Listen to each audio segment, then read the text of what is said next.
In my previous life, I was Emily Dawson, a barefoot doctor in a remote village nestled among rugged mountains. My hands, calloused from years of gathering herbs, knew the secrets of healing passed down through generations of Dawson women. Our family's lore spoke of remedies that could snatch life back from death's grip, and I carried that legacy with pride. At 22, I was known across neighboring villages for curing ailments that baffled city doctors. My satchel always heavy with roots and leaves plucked under the moonlight. One crisp autumn day, while foraging in the mountains, I heard a groan from a rocky outcrop. A man lay crumpled, his leg swollen from a venomous snakebite, the 5-step viper's mark unmistakable. His face was ashen, his breathing shallow. Without hesitation, I knelt beside him, my fingers steady as I crushed a rare herb. Glowvine, my grandmother called it, mixing it with spring water from my flask. I pressed the poultice to the wound, chanting the old words my mother taught me, willing the poison to retreat. Slowly, color returned to his cheeks, and his eyes fluttered open. "I'm Michael Lee," he rasped, his military uniform torn, but adorned with insignia that spoke of rank. "You saved my life. Name your reward." General Michael Lee, I later learned, was a man of influence, a stern yet honorable officer who commanded the regional military district. His gratitude was genuine, his dark eyes searching mine for a wish. I thought of Andrew Parker, my fiancé, a college graduate who had just enlisted in the army. My heart, foolishly loyal, beat for him. "A bright future for Andrew," I said. "He's ambitious but struggles. Help him rise." Lee nodded solemnly, promising to see it done. My wish bore fruit too quickly. Andrew's letters, once full of complaints about army life, brimming with news of promotions. From a lowly recruit, he climbed to officer in months, his name whispered with awe at the village post office. I rejoiced, imagining our future. A modest home, children, a life built on love. But love blinds, and Andrew's heart was not mine alone. One evening he returned to the village, his uniform crisp, his smile cold. "Emily, we're done," he said, his voice devoid of the warmth I once knew. "I'm destined for more than a rural girl like you." Stunned, I refused to let go, clinging to the years I'd spent supporting him. Every coin from my herb sales poured into his tuition, every night spent worrying for his safety. He scoffed, tossing me a wad of cash. For our wedding, he lied before accusing me of extortion. His new connections, forged through General Lee's favor, wielded power I couldn't fathom. Within days, soldiers arrested me, claiming I'd blackmailed an officer. The trial was a farce. I was sentenced to 3 years in prison. Those years broke me. In a dank cell, I learned the world's cruelty. Released, I was a pariah. Villagers who once sought my cures spat at my name, calling me a schemer. Jobs were scarce. I toiled in fields, my hands bleeding, my spirit fraying.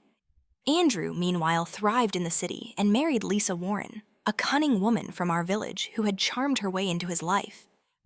Lisa, with her sharp tongue and city airs, was no stranger to me. She'd been an educated youth sent to our village, lazy yet ambitious, her eyes always on Andrew. Their marriage, I heard, was celebrated with fanfare, his parents basking in urban comfort. I couldn't accept the injustice. I fought, filing complaints, seeking anyone who'd listen. But Andrew's influence, bolstered by Lisa's uncle, Wu Jandong, a county official steeped in corruption, crushed my efforts. Wu's bribes ensured doors slammed in my face, my pleas buried. Desperate, I learned General Lee was in the north. I boarded a train, clutching a letter detailing my truth, hoping he'd remember the girl who saved him. But Andrew and Lisa were steps ahead. They tracked me, their shadows closing in. On a moonless night, they pushed me into a frigid river. As the current pulled me under, my lungs burning, a vision flared. A glowvine blooming in the dark, its light whispering of second chances. "Live again," it urged, "and claim your justice." I died that night, my body lost to the waters. But the glowvine's promise lingered. A spark in the void, tethering me to a new dawn. The world snapped into focus as if I'd been jolted from a nightmare. But the nightmare was my past life. I stood in the dusty yard of my village home, the sun harsh overhead, my hands trembling. Before me was Andrew Parker, my fiancé, No, my betrayer. His face young, unlined by the years of ambition that would harden him. He was 23, his military uniform crisp, his eyes cold with arrogance. "Emily Dawson," he said, his voice dripping with disdain. "Let's end this engagement. I'm about to be promoted. You're just a rural girl with no education and no prospects. You're not fit to be my wife." The words cut, but not as they once had. In my past life, I'd wept, begged, and clung to the love I thought we shared. Now, a fire burned in my chest, kindled by the glowvine's vision that had pulled me from death's embrace. I was reborn, given a second chance by the mystic herb of my family's lore, its promise of justice pulsing in my veins. Memories flooded back, 3 years in a dank prison, the villagers' scorn, the icy river that claimed me. Andrew's betrayal had stolen everything, my future, dignity, and life. But this time, I would not break. I stared at him, his familiar features now a mask of cruelty. My heart ached, not for love, but for the naive girl I'd been, pouring every coin from my herb sales into his education, believing his whispered promises. The pain twisted into rage. "You ungrateful bastard!" I spat, my voice steady despite the storm within. Before I could think, my hand flew, slapping him hard across the face. The crack echoed in the quiet yard, and Andrew stumbled, clutching his cheek, his eyes wide with shock. "Do you dare hit me?" he snarled, his face reddening. "Emily, you're asking for trouble. Don't think you can cling to me. I'll make you regret this." His threat was a shadow of the ruthlessness I knew he'd unleash, framing me for extortion, imprisoning me, drowning me. But I was no longer that trusting girl. The glowvine's light had sharpened my resolve, whispering of debts to be repaid. "Regret?" I said, stepping closer, my voice low and fierce. "The only thing I regret is trusting you. Pay me back, Andrew. Every cent I spent on your education, middle school, high school, college, every herb I sold, every night I went hungry so you could eat. And return my admission letter to Capital Medical University. It's mine, and you know it." Andrew's face paled, his bravado faltering. He knew the truth. Since I was 10, I'd scoured the mountains for herbs, my bare feet bleeding to fund his dreams. The admission letter, earned through my skill as a barefoot doctor, was my ticket to a future he'd stolen for Lisa Warren, his mistress. In my past life, I'd discovered that he'd given it to her too late, letting her impersonate me at the university. I saw the guilt flicker in his eyes, quickly masked by defiance. "You're delusional," he said, but his voice wavered. "I don't owe you anything. And that letter? You're not cut out for the capital. You'd be lost there." He turned to leave, dismissing me, but I grabbed his arm, my grip iron. "Don't walk away," I said, my heart pounding with fury and fear. Could I do this? Could I face him, knowing the monster he'd become? The glowvine's whisper steadied me. "Claim your justice. You owe me, Andrew, and I'll make sure everyone knows it." He yanked his arm free, his eyes narrowing. "You're making a mistake, Emily. Push me, and I'll be ruthless." "You'll see." He stormed off, his boots kicking up dust, leaving me alone in the yard. My knees buckled, and I sank to the ground, the weight of my rebirth crashing over me. I was alive again, but the scars of my past life lingered. I touched the ground, half expecting to feel the river's chill, but the warm earth grounded me. I wasn't that broken woman anymore. I was a storm, gathering strength. As I rose, I caught sight of my reflection in a bucket of water, my face young, my eyes fierce with purpose. Andrew thought he could crush me again, but he didn't know I carried the glowvine's gift, a second chance to rewrite my fate. I'd start by reclaiming what was mine, the money, the letter, my future, and I'd make him pay for every lie, every betrayal. The village would be my battleground with its gossiping tongues and shifting loyalties. Andrew Parker, the man I'd once loved, was about to meet his worst nightmare. The village air was thick with the scent of pine and earth, but my heart churned with the bitter taste of betrayal. After slapping Andrew and demanding my due, I retreated to the shade of my small home, my mind racing. The glowvine's vision, that radiant herb from my family's lore, pulsed in my memory, urging me to reclaim what was stolen. My admission letter to Capital Medical University was more than paper. It was my future, earned through years of healing as a barefoot doctor. Andrew had taken it, given it to Lisa Warren, and left me to rot in my past life. Now, reborn, I pieced together the truth of how I'd lost it, each memory sharpening my resolve. I was 16 when I first earned renown across the villages. My hands, nimble from years of herb gathering, could mend fevers, soothe burns, and ease pains that stumped city physicians. By 20, I was the barefoot doctor everyone sought, my satchel a treasury of roots and leaves.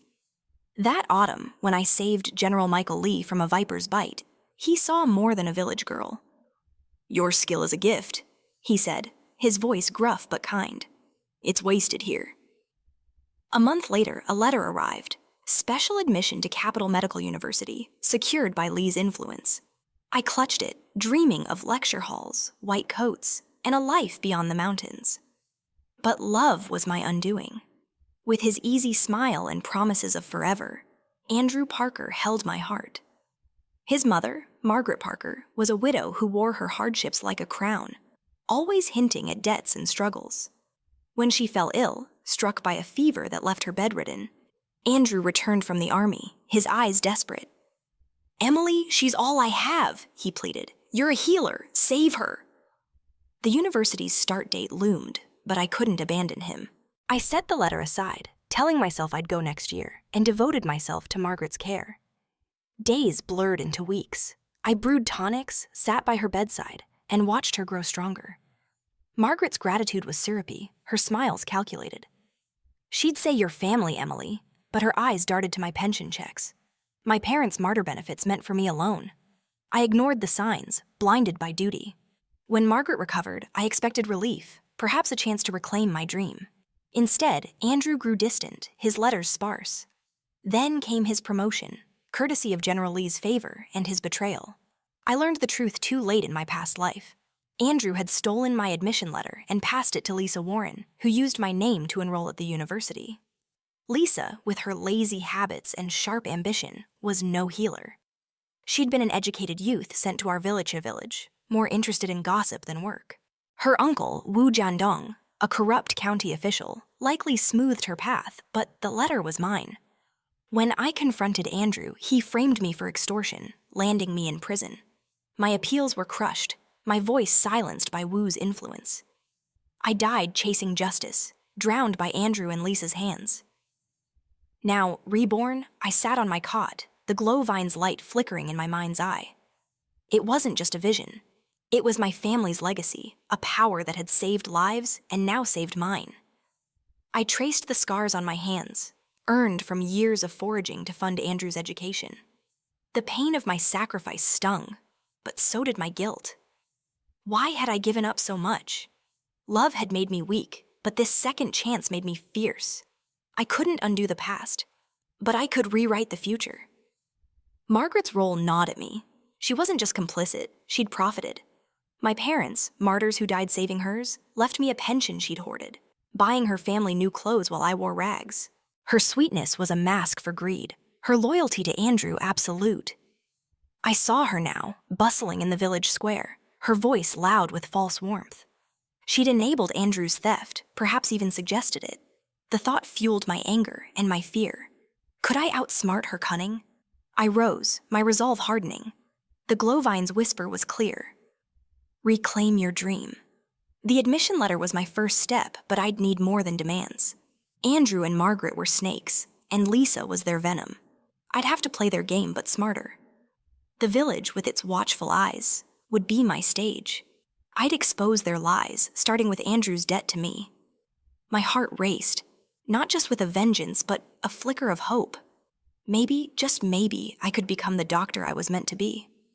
The village square buzzed with morning activity. Women hauling water, men bartering grain, children darting through the dust. I stood at its edge, my heart a drumbeat of resolve and nerves. The glowvine's whisper, that mystic spark from my family's healing lore, urged me forward. Expose the truth. Andrew's betrayal, stealing my admission letter, framing me, drowning me in my past life, fueled my steps. I'd confront him publicly today, turning the village's eyes against him. But doubt gnawed. Could I sway a crowd that once shunned me? Andrew strode into the square, his military uniform gleaming, his smile practiced. Villagers nodded respectfully, drawn to his new rank. I clenched my fists, remembering the coins I'd earned selling herbs to fund his education, the dreams I'd buried for his family. He spotted me, his grin faltering, and quickened his pace toward the tea stall. I wouldn't let him escape. "Andrew Parker!" I called, my voice cutting through the chatter. Heads turned, eyes curious. He froze, then faced me, his expression a mix of irritation and scorn. "Emily, not here," he hissed, glancing at the gathering crowd. "You're embarrassing yourselves." Embarrassing? I stepped closer, tears I hadn't planned welling up, raw and honest. "You owe me, Andrew. Every cent I spent on your schooling, years of herbs I sold, my hands bleeding, my stomach empty. I gave you everything, and now you're tossing me aside like garbage." My voice broke, but I let the pain show, knowing it would stir the crowd. In my past life, I'd begged privately, and he'd crushed me. This time, the village would be my witness. Murmurs rippled. "She paid for his school?" a woman whispered. "All those herbs?" a man added. Andrew's face reddened, his charm cracking. "That's nonsense," he said, but his voice lacked conviction. "You helped willingly, Emily. Don't twist it." "Willingly?" I laughed bitterly, wiping my eyes. "I was 16, Andrew, when I started finding you. You promised we'd build a life together. Now you're promoted, and I'm nothing to you?" The glowvine's light pulsed in my mind, steadying me. I wasn't just fighting for money, but laying bare his soul. Before Andrew could reply, Lisa Warren pushed through the crowd, her city-bought dress starkly contrasting our patched clothes. Her sharp features twisted with indignation. "How dare you attack Andrew?" she snapped. "He's a soldier, risking his life for us. You should be grateful to support him." Lisa, always quick to the scheme, was Andrew's accomplice, the thief who'd taken my university place. Her uncle, Wu Jandong, a corrupt official, gave her confidence. But I saw her fear. My demands threatened her stolen future. The crowd wavered, some nodding at Lisa's words. Andrew was their hero, and I was just a healer girl. Panic flared, but I remembered my past life's lesson. Truth was my weapon. "Grateful?" I said, raising my voice. "Let's talk about gratitude. My parents died saving yours, Andrew. They were martyrs, honored with medals. I've lived on their pension since I was 6, never taking a cent from the Parkers. Yet they kept it, dressed in new clothes while I worked like a mule, gathering herbs to feed your family." Gasps erupted. Old Chen, the blacksmith, frowned. "Her parents were heroes," he said. "I remember the medals." Widow Lee nodded. "Emily was always in the mountains, hauling herbs. I never saw her rest." The tide was turning, and Andrew's jaw tightened, his lies unraveling. Lisa scoffed. "You're ungrateful, Emily. The Parkers raised you." Her words were desperate, but the crowd's murmurs grew hostile. I seized the moment. "Raised me? They used me. My pension bought their meat and their shoes. I slaved for them, and you, Andrew, took my admission letter to Capital Medical University, my future, and gave it to her." I pointed at Lisa, my voice ablade. "Tell them, Andrew. Tell them how you betrayed me." The square fell silent, all eyes on Andrew. He stammered, "That's absurd." But his guilt was plain, his charm gone. Lisa's face paled, her secret teetering. Just then, Margaret Parker bustled in, her apron pristine, her smile a mask of concern. "Oh, Emily, dear," she cooed, "let's not air family matters like this. Andrew's a good boy. We'll sort this out." Margaret, who'd hoarded my pension and backed Andrew's schemes, was a master of deception. In my past life, she'd beaten me to silence my appeals. Now, her sweetness was a trap. I met her gaze, my fear giving way to clarity. "No more lies, Margaret. I want my money and my letter. The village deserves the truth." The crowd roared agreement, their voices a shield. Margaret's smile faltered, and Andrew looked trapped. I'd turned their stage into mine, but I knew this was only the beginning. The glowvine's promise burned bright. "Justice is yours." I'd fight on, one truth at a time. The village square pulsed with tension, the crowd's murmurs a low hum after my public stand against Andrew. His face, flushed with shame, betrayed the cracks in his heroic mask. Lisa Warren stood beside him, her eyes darting, her confidence shaken. I'd turned their lies against them, but the glowvine's whisper, my family's mystic herb guiding my reborn soul, warned me to stay sharp. Margaret Parker, Andrew's mother, stepped forward, her apron crisp, her smile a veneer of warmth. "Emily, sweetie," she said, her voice honeyed, "this has gone far enough. Let's settle this like a family." Margaret was no stranger to deceit. In my past life, she'd hoarded my martyr parents' pension, spending it on her family's comforts while I toiled. When Andrew framed me for extortion, she'd beaten me to silence my appeals, her fists as cruel as her son's lies. Her concern was a performance, and I braced for the trap. My heart thudded, not just with anger, but with a flicker of doubt. Could I outwit her? The glowvine's light steadied me. See through the mask. The crowd watched, expectant. Margaret reached into her basket, producing an envelope with Capital Medical University printed in bold. She said, "Here's your admission letter," holding it out. "And we'll gather the money you're owed. No need for all this fuss." Her eyes, sharp beneath her kindly squint, scanned me for weakness. Andrew and Lisa stiffened, their panic palpable. Andrew lunged forward, his voice low but urgent. "Mom, no! Please don't give it to her!" Lisa grabbed his arm, her nails digging in, her face pale as if the letter were her lifeline. Their reactions screamed deceit. I snatched the envelope, clutching it to my chest as Andrew reached for it, his fingers grazing my sleeve. "It's mine!" I snapped, stepping back. The crowd murmured, sensing the drama.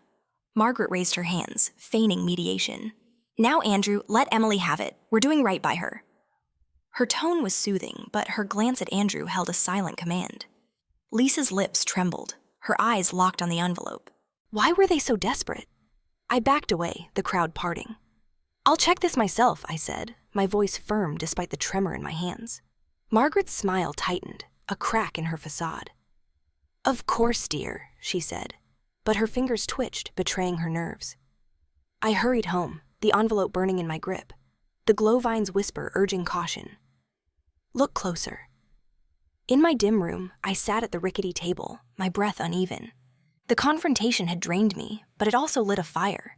I'd faced Andrew and won the crowd's ear, but Margaret's move was a new threat. I traced the envelope's seal, my fingers lingering on the embossed crest. It looked official, but something felt off. In my past life, I'd never seen the real letter. Andrew had stolen it before I could. Now, reborn, I had a chance to reclaim it, but I feared a trick. I slit the envelope, my hands shaking. The letter inside was crisp, the university's letterhead prominent. Words of admission swam before me, promising a place in the medical program. My heart leaped. Could this be real?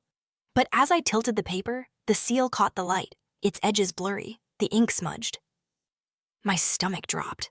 I'd seen enough village forgeries to know that this was fake. The glowvine's light flared in my mind, confirming my dread. Margaret hadn't returned my future. She'd handed me a lie. Fury surged, hot and sharp. Margaret's kindness was a ploy, likely cooked up with Andrew and Lisa to keep me quiet. In my past life, their schemes had crushed me. Prison, exile, death. This time, they thought Chama, a forged letter, would pacify me and let Lisa keep my place at the university.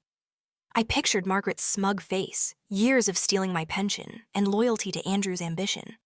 She wasn't just complicit, she was the architect of this deception, her greed as deep as her son's. I paced, my mind racing. The fake letter was a setback, but also a weapon. They'd underestimated me, thinking I'd accept this fraud and slink away. But the glowvine's promise burned bright. Outsmart them. I couldn't storm the Parker house yet. Margaret was too cunning, and Andrew too ruthless. I needed proof, the real letter, and a plan to expose their lies. The village, now whispering my story, was my ally. I'd use their eyes, their voices to trap the Parkers. Tears stung my eyes, not from defeat, but from the weight of my fight. I'd given everything for Andrew. My money, dreams, and life. Now, reborn, I was no longer that naive girl. I was Emily Dawson, healer and avenger, guided by the glowvine's ancient power. Margaret's deception had only sharpened my resolve. I'd find the real letter, and when I did, the Parkers would face a reckoning they couldn't escape. The night was thick with shadows, the village silent save for the rustle of leaves underfoot. I slipped out of my home, the fake admission letter tucked inside my blouse, its forged seal a burning reminder of Margaret's deceit. The glowvine's whisper, the mystic pulse of my family's healing legacy, urged me forward. Find the truth. My confrontation in the square had shaken Andrew and Lisa, but Margaret's ploy with the false letter meant they were still plotting. I needed the real admission letter, and I'd tear the Parker house apart to get it. My heart pounded, not just with resolve, but with a gnawing fear. In my past life, their schemes had crushed me. Could I outsmart them now? The Parker house loomed at the village's edge, its windows dark. I knew every creak of its floors, having helped build it as a girl, hauling stones while Margaret pocketed my pension. The glowvine's light steadied my trembling hands, guiding me through the uneven paths. A giggle stopped me cold as I neared a clump of tall reeds by the river. I crouched, my breath shallow, and peered through the stalks. In a haystack's shadow were Andrew and Lisa, their silhouettes entwined, their voices low but clear. "That was brilliant, Andrew," Lisa said, her tone giddy. "Emily has no idea she's holding a fake letter. The real one's safe in your cabinet under the loose board. She'll be none the wiser when I go to the university in her place." Her laugh was sharp, like glass. Andrew chuckled, his voice smug. "She's too trusting, but if she makes trouble, we'll deal with her." A fire at her house, the fake letter burned to ashes. She'll have nothing to prove her claim. My blood ran cold. A fire? They planned to destroy my home, erase my evidence, and silence me forever. In my past life, they'd drowned me to stop my quest for justice. Now, reborn, I saw their ruthlessness anew. Lisa's ambition was venomous. She'd stolen my university place without remorse, backed by her uncle, Wu Jandong, the corrupt official who'd crushed my appeals. Andrew, once my love, was her willing pawn, his greed for power outweighing any shred of conscience. Lisa kissed his cheek, and her voice was coy. "You're so clever. Once we're married, I'll use that letter, and Uncle Wu will pull strings for your next promotion." Andrew grinned. "With your uncle's help, I'll be a general someday." Emily was just a stepping stone. His words stabbed, each one a reminder of the years I'd sacrificed, herbs sold, dreams buried, for his future. The glowvine's whisper flared, hot with anger. "Make them pay." I clutched the reeds, my nails digging into my palms. Fury battled grief. I'd loved Andrew, believed in him, and he'd used me, discarded me, planned my death. Tears burned, but I blinked them away. Crying wouldn't save me. I needed to act to turn their plot against them. My eyes fell on their discarded clothes, tossed carelessly by the haystack. An idea sparked, cruel and fitting. I crept forward, silent as a shadow, and gathered their garments. Andrew's uniform, Lisa's dress. Holding my breath, I slipped to the riverbank and tossed them into the current, watching them swirl away. The act felt like a release, a small defiance against their malice. But it wasn't enough. The real letter was in Andrew's cabinet. I'd get it tonight. I turned toward the Parker house, my fear giving way to a cold resolve. With her scheming smiles, Margaret might be inside, but I'd built that house. Every brick, every beam. I knew its secrets better than she did. The glowvine's light pulsed, guiding my steps. Claim what's yours. As I moved, I thought of Lisa's smugness, her lazy ambition. She was no healer, no scholar. Her only skill was manipulation, honed under Wu Jandong's corrupt wing. Andrew, too, was a hollow man, his charm a mask for cowardice. In my past life, I'd underestimated them, pleading for fairness while they schemed. I saw them clearly, and I'd used their arrogance against them. The village, already stirred by my accusations, would turn on them once their lies were exposed. My chest tightened with the weight of my task. Could I do this alone? The glowvine's whisper answered, "You are enough." I wasn't the naive girl who'd loved Andrew. I was Emily Dawson, reborn by mystic power, a healer turned avenger. The Parker house loomed closer, its silhouette a challenge. I'd retrieve my letter and make Andrew and Lisa wish they'd never crossed me. The night was mine, and so was my justice. The village night was a cloak of darkness, broken only by the flicker of my flashlight as I approached the Parker house. The glowvine's whisper, the mystic pulse of my family's healing legacy, thrummed in my veins. Take back what's yours. Andrew and Lisa's plot to burn my home and erase my claim to the Capital Medical University admission letter had ignited a fury I could no longer contain. Their clothes, now drifting down the river, were just the start. Tonight, I'd reclaim my future and deliver a blow they'd never forget. The Parker house stood silent, its walls a testament to my labor. As a girl, I'd hauled stones and fired bricks for it, my sweat mixing with the mortar while Margaret pocketed my martyr parents' pension. Now, it was a den of deceit. I slipped through the back window, my movements practiced from years of sneaking in to deliver herbs for Margaret's feigned ailments. The glowvine's light guided me, a beacon in the dark, urging me toward Andrew's room. Inside, the air was stale, heavy with the scent of polished boots and betrayal. I knelt by the cabinet, my fingers finding the loose board Lisa had mentioned. The real admission letter was wrapped in cloth. Its seal was crisp, and my name was in bold. My heart surged, a mix of triumph and pain. This was my stolen dream, the future Andrew had given to Lisa. I tucked it inside my blouse. Its weight promises justice. But I wasn't done. The glowvine's whisper burned hotter. Make them pay. Outside, I circled the house, my eyes on the firewood pile I'd stacked over the years. Bundles I'd carried from the mountains, enough to burn for a season. It was mine, like the letter, like my life. I struck a match, the flame small but fierce, and touched it to the dry wood. Fire leapt, hungry, licking the walls. I stepped back, watching the glow spread, a mirror to the rage in my chest. Shouts broke the night as villagers roused, their lanterns bobbing like fireflies. "The Parker house!" someone cried. Margaret and her husband stumbled out, clutching salvaged pots. Their faces twisted in panic. The crowd grew, buckets in hand, but the flames were relentless, fed by my wood, my pain. I stood among them, my face shadowed, the letter safe against my heart. Guilt flickered, innocent belongings burned, but the glowvine's voice drowned it. They stole your life. This is balance. Amid the chaos, a child's voice pierced the din. Andrew and Lisa are in the haystack. Doggy, the blacksmith's son, pointed to the riverbank, his eyes wide. They're naked. I'd given him a candy earlier, whispering a hint to watch the reeds. The crowd turned curious and marched toward the haystack, their lanterns casting harsh light. There, Andrew and Lisa scrambled, exposed and frantic, their bodies bare without the clothes I'd sent downstream. Laughter erupted, sharp and cruel. A soldier and a city girl were caught like rats. Old Chen guffawed. Widow Lee spat, "Shameless!" Andrew's face burned red, and his officer's dignity was shredded. Lisa clutched at straw, her arrogance gone, her eyes darting for escape. Margaret rushed forward with blankets, her voice shrill. "Get back to all of you!" But the damage was done. The village, once charmed by Andrew's rank, now saw him as a fool, Lisa as his scandal. The crowd's jeers followed them as they fled, wrapped in shame. Whispers spread. They'd have to marry to quiet the gossip. I watched, my heart a strange mix of vindication and ache. In my past life, Andrew's betrayal had left me broken and shunned.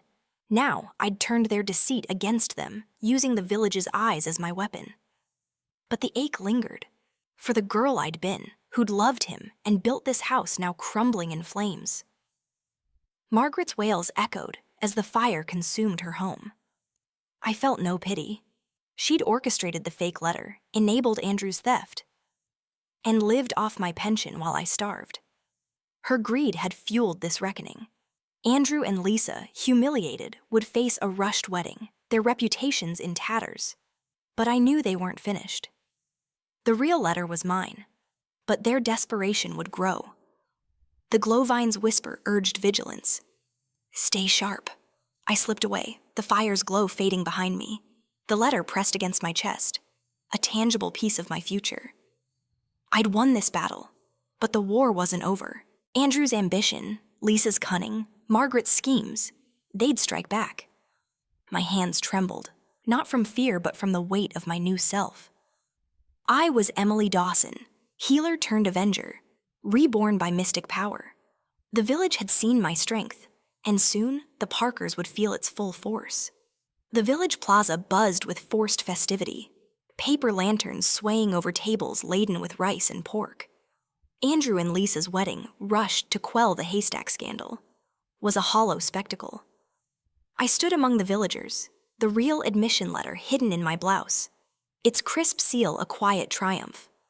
The glowvine's whisper, the mystic pulse of my family's healing legacy, thrummed in my chest. Stay vigilant.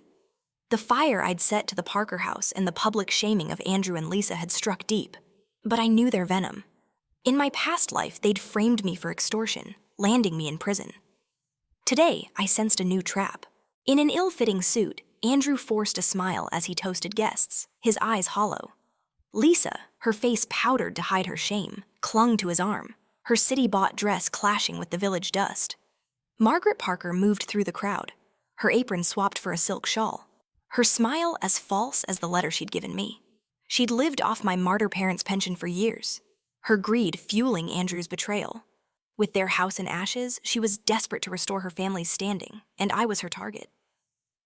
As I sipped watery tea, Margaret approached, her husband trailing. She held a stuffed cloth pouch, her eyes glinting with calculation.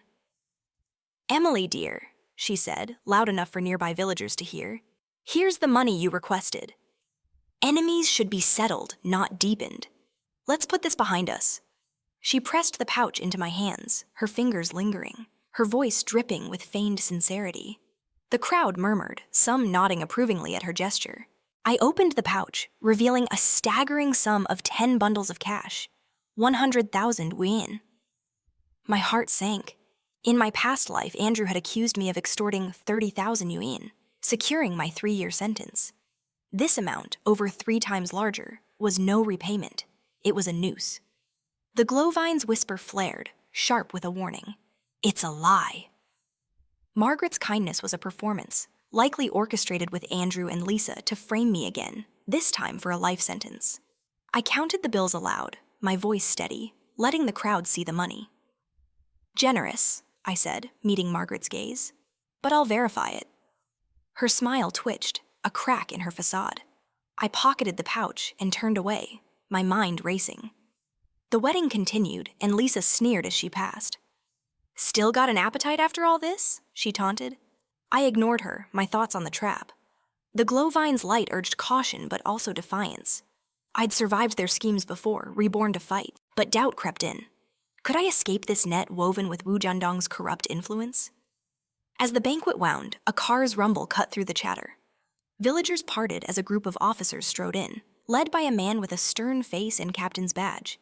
He Chiwa, or so he claimed. I recognized him instantly. Wu Qiaolong, Lisa's cousin, Wu Jandong's son, masquerading as a legitimate officer. In my past life, he'd arrested me, ensuring my conviction. Wu Jandong, the county official whose bribes silenced my appeals, had placed his son in this role, stealing it from the real He Chiwa. My stomach churned, but I stood tall. "Emily Dawson," Wu Xiaolong barked, flashing his badge. "You're under arrest for extorting 100,000 yuan from the Parker family." Villagers witnessed the transaction. "The money's in your possession, evidence enough." His officers flanked me, their handcuffs glinting. The crowd gasped, some whispering my guilt, others unsure. Margaret's eyes gleamed, and her trap sprung. My heart raced, fear battling fury. This was their plan, use the wedding's public stage to paint me a criminal just as before. But the glowvine's whisper roared, "Fight back." "I'm not going," I said, my voice clear. "I didn't extort anyone. This money is a setup, and you know it, Wu Xiaolong." His eyes widened at his actual name, a flicker of panic. The crowd stirred, confused by my accusation. "You dare resist?" He sneered, recovering. "The evidence is overwhelming. Cuff her!" The officers advanced, but I stepped back, raising my hands. "This isn't about extortion," I shouted. "This money is dirty. Bribes from Wu Jandong, your father, a corrupt official. You're no captain, an imposter abusing power to frame me." The villagers gasped, their murmurs growing. Wu Xiaolong's face reddened, his control slipping. I stood my ground, the admission letter a secret shield. The glowvine's light burned bright, fueling my defiance. I was no longer the girl who'd crumbled under their lies. I was Emily Dawson, reborn avenger, and I'd tear their facade apart. But as the officers closed in, my heart pounded. Wu Xiaolong's power was real, and the trap was tight. I needed an ally, someone to break this stalemate. The glowvine whispered hope, but time was running out. The village plaza, moments ago a stage for Andrew and Lisa's sham wedding, now crackled with menace. Captain He Chiwa, Wu Xiaolong, the imposter, loomed over me, his officers poised to cuff me for a fabricated extortion charge. The 100,000 yuan, Margaret's poisoned gift, weighed heavy in my pouch, a trap meant to bury me for life. My accusation of Wu Xiaolong's true identity and his father Wu Jandong's corruption had stunned the crowd, but his glare promised retribution. My heart thundered, fear clashing with defiance. The glowvine's whisper, my family's mystic legacy, burned bright. Hold fast. I was Emily Dawson, reborn to fight, but the odds were crushing. As the officers stepped closer, a commanding voice sliced through the tension. What's going on here? All eyes turned. General Michael Lee strode into the plaza, his military uniform pristine, medals gleaming under the lanterns. His presence was a thunderbolt, his stern gaze sweeping the scene. Villagers parted, awed by the authority of the man I'd saved from a viper's bite years ago. Wu Xiaolong's face drained of color, his handcuffs frozen midair. Andrew and Lisa, lurking near Margaret, shrank back, their schemes teetering. I exhaled, relief flooding me, but my resolve held firm. In my past life, Lee's favor had unwittingly fueled Andrew's rise, and my naive wish for his success twisted into my downfall. Now, reborn, I saw my chance. General Lee, I called, my voice steady despite my racing pulse. I'm Emily Dawson. I saved your life in the mountains. These people are framing me, Wu Xiaolong snapped. She's a criminal, sir. She extorted 100,000 yuan. But Lee's eyes locked on mine, recognition flickering. Speak, Emily, he said, his tone unyielding. The glowvine's light surged, guiding my words. I pulled the real admission letter from my blouse, its seal glinting, and a folded report I'd prepared detailing the Parkers' crimes. This letter, my admission to Capital Medical University, was stolen by Andrew Parker and given to Lisa Warren, who impersonated me. This money, I held up the pouch, is a setup, dirty bribes from Wu Jandong, the corrupt county official. And this man, I pointed at Wu Xiaolong, is his son, Wu Xiaolong, posing as Captain Hechiwa to persecute me. Gasps rippled through the crowd. Wu Xiaolong stammered. She was lying, sir. She's desperate.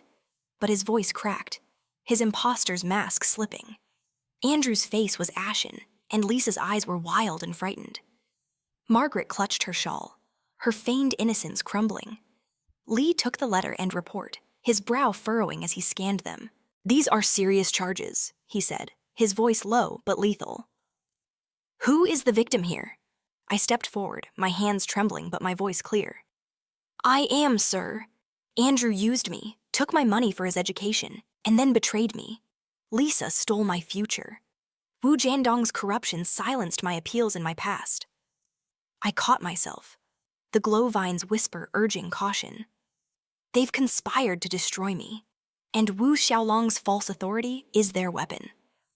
My heart ached, the weight of my past life's suffering, prison, exile, death, fueling my plea. Could Lee see my truth? Lee's gaze softened, a shadow of guilt crossing his face. I owe you my life, Emily, he said quietly. Your remedy saved me when no doctor could. I granted your wish for Andrew's promotion, not knowing it would harm you. His admission stirred the crowd, murmurs of my heroism rising. Turning to Wu Xiaolong, his voice hardened. You claim she's a criminal, but I see fear in your eyes. What are you hiding? Wu Xiaolong's bravado faltered, his hands shaking. Nothing, sir. She's delusional. Lee held up a hand, silencing him. I'll judge the truth myself. Release her. The officers hesitated, then stepped back, their cuffs lowered. I breathed, my knees weak, but the glowvine's light steadied me. Lee faced me, his eyes searching. Your report mentions Wu Jandong's bribes and this man's impersonation. Do you have more proof? I nodded, my voice firm. The letter proves Andrew and Lisa's theft. The money is tied to Wu Jandong's corruption, so ask the villagers who saw Margaret to hand it over. And Wu Xiaolong's identity. Check the real Hechiwa's records. He's been wronged too. Lee's jaw tightened, his metals glinting as he turned to his aides.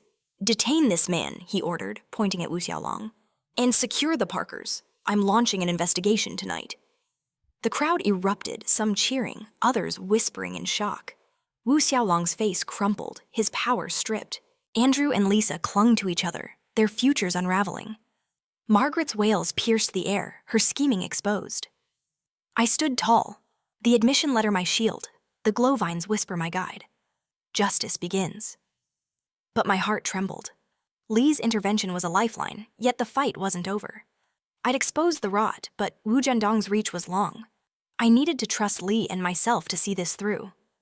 Once alight with the chaos of Andrew and Lisa's wedding, the village plaza now lay quiet under the dawn's gray veil. General Michael Li's intervention had halted Wu Xiaolong's attempt to arrest me, his authority shattering the Parkers' trap. The 100,000 yuan, their bait to frame me for extortion, sat in evidence bags, guarded by Li's aides.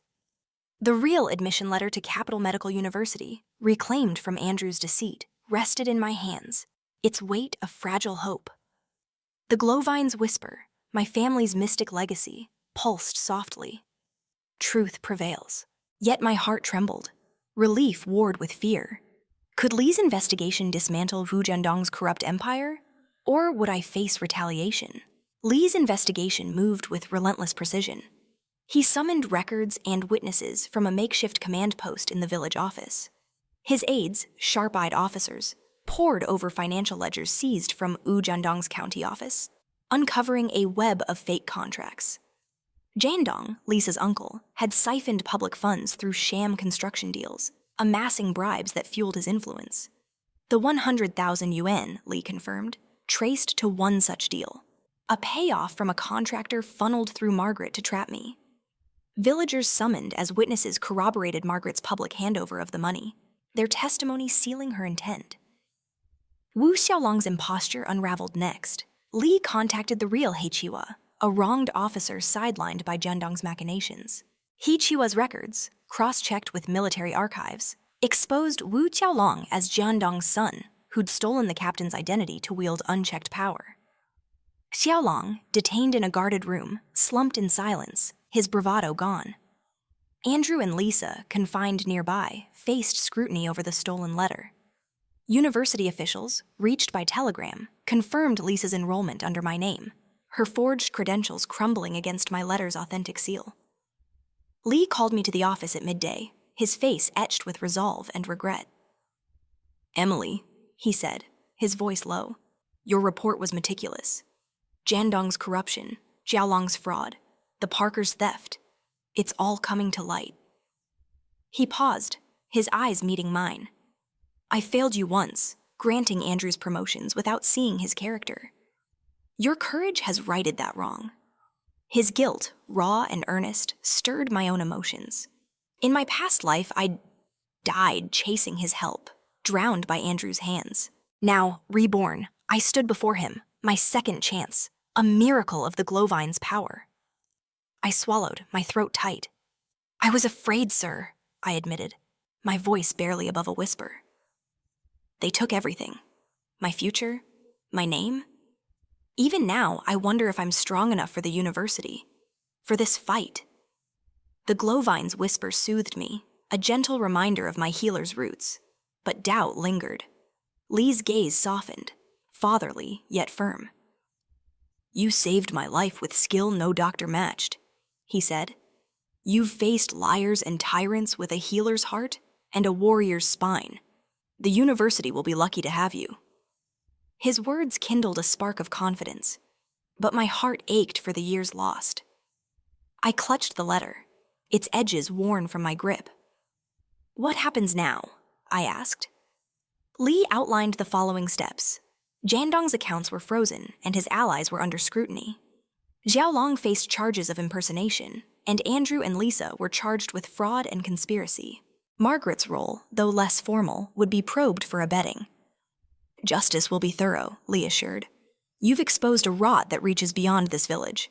I'll see it uprooted." As I left the office, the village felt different. Less oppressive, its air lighter. Once quick to judge, villagers now nodded with respect, their whispers of my bravery a quiet chorus. But I wasn't naive. Jandong's fall would ripple, and Andrew's desperation could still bite. The glowvine's light urged vigilance. Stay ready. I sat by the river, the letter in my lap, and let myself feel the weight of my journey. Fury had driven me, but so had hope. For the doctor I could become, for a life untainted by betrayal. Tears fell, not from weakness, but from the strength it took to reclaim my path. Lee's investigation was my lifeline, but I was no bystander. I'd faced the Parkers' lies, Wu Xiaolong's menace, and my fears, guided by the glowvine's ancient promise. The fight wasn't over. Punishments loomed, and my university journey lay ahead. But for the first time, I believed in my power. I was Emily Dawson, healer and avenger, reborn to rewrite my fate. 1 week after General Michael Lee's intervention, the village square stood solemn, starkly contrasting with the chaotic wedding it had hosted.